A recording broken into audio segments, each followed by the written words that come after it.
Après, c'est l'Afrique du Sud, ça reste costaud. C'est vrai que la machine a été difficile, mais le manque de grinta, c'est les 20 premières minutes. Ça, c'est à déplorer. Je comprends, j'accepte et c'est sur ça qu'on a travaillé. Vous avez bien vu qu'on a mis l'intensité immédiatement sur la séance parce que si on laisse jouer ces Africains du Sud, on va souffrir. Donc c'est à nous d'aller mettre la grinta et ils nous battent 5-0, mais c'est eux qui ont 3 cartons jaunes. Effectivement, on nous a manqué quelque chose.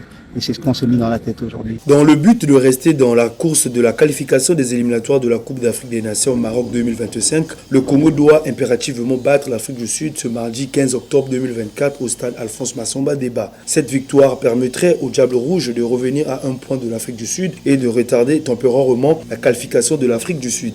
Cependant, cette tâche semble difficile à accomplir, notamment à cause de la lourde défaite de 5-0 encaissée par le Congo lors du match aller en Afrique du Sud.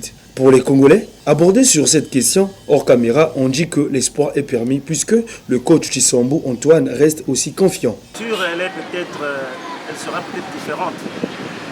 Pourquoi? Parce qu'il faut tenir compte de l'adversaire qui est en face de nous.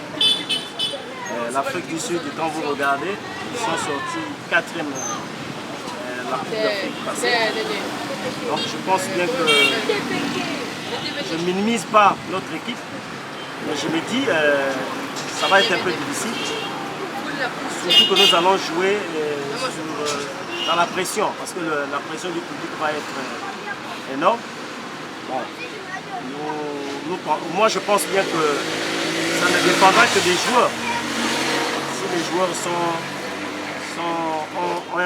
ont une motivation différente que celle qu'ils ont eu au match aller, je pense que c'est eux qui peuvent donner le meilleur d'eux-mêmes. Bon, le message à mon ami entraîneur, c'est de regarder le match passé et de changer un peu certains joueurs. Parce que le match passé,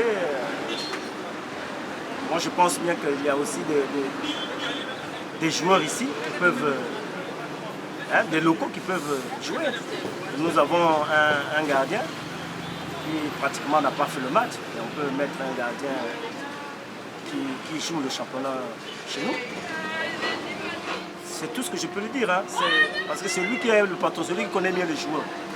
Moi, je ne connais pas trop les joueurs. Lui, il connaît bien les joueurs. Donc, c'est lui qui doit regarder par rapport au match passé, quels sont les joueurs qu'il peut mettre sur le terrain. Notons que le Congo peut encore espérer réaliser l'exploit de se qualifier pour la CAN. Mais le moindre faux pas sera fatal et les Congolais devront demander le meilleur d'eux-mêmes pour rester en vie dans cette course.